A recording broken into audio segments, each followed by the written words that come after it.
Hello guys, welcome to our channel. Today I'm going to show you how to use Streamlabs OBS. Open Streamlabs OBS. After you open Streamlabs OBS, go to Settings. After you open Settings, go to Stream. Here you're going to choose which platform you're going to stream. After streaming, go to Output. Here you can choose your path, your type of quality which you want to record. I usually prefer lossless quality, tremendously large file, I don't recommend that. High quality, medium file size, I usually recommend that. And I usually prefer MP4 because MP4 it that recording type of file can be taken by any video editing software. After that, go to audio. Here you can choose your desktop audio, mic audio, and everything else. After audio, go to video. And here you must choose high quality resolution. Here you must choose 192 by 1080. You can put hotkeys here. Start streaming, stop streaming, start recording, stop recording, enable studio mode, and everything else. Advanced. After you here you must go to advanced. I don't little bit know about this advanced. It is it is usually advanced. Go to scene selection. Here you can export or import overlay files. Here you can choose your notifications, and here's the appearance. I usually prefer night. Here's the day theme.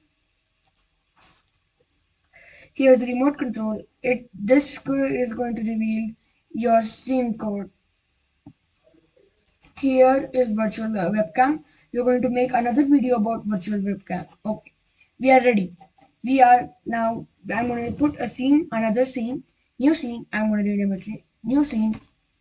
After you go to new scene, I'm going to add window capture. Now, game capture.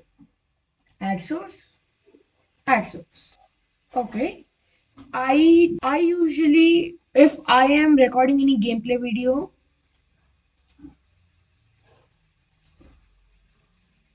if I'm usually recording any gameplay video, I usually prefer auto. And here's LSI crossfire capture mode slow and low transparency. I usually prefer capture cursor. And here's anti-cheat compatibility hook. If you take this thing, usually mine does not record gameplay, so I usually don't take that thing. Done. No, actually I'm going to put a window capture. Okay, now I'm going to capture my display, add source, and add source. Okay, I'm going to choose my first screen, and here's the second screen, guys. I use Streamlabs OBS to record my video, and done. And yeah, here you can see. Oh, okay, we are going to record some video now. Hello, guys. If this is going to be recorded, here you can see. Let me close this thing. Let me open up, File Explorer. I'm going to go here, everything else, and I'm going to stop that thing. Stop. It is usually going to be captured in video. There you go. You can see. Hello, guys. If this is going to be the capture here, as you see, that's all Streamlabs OBS. And we are going to make a part 2, guys. Thank you for watching our video.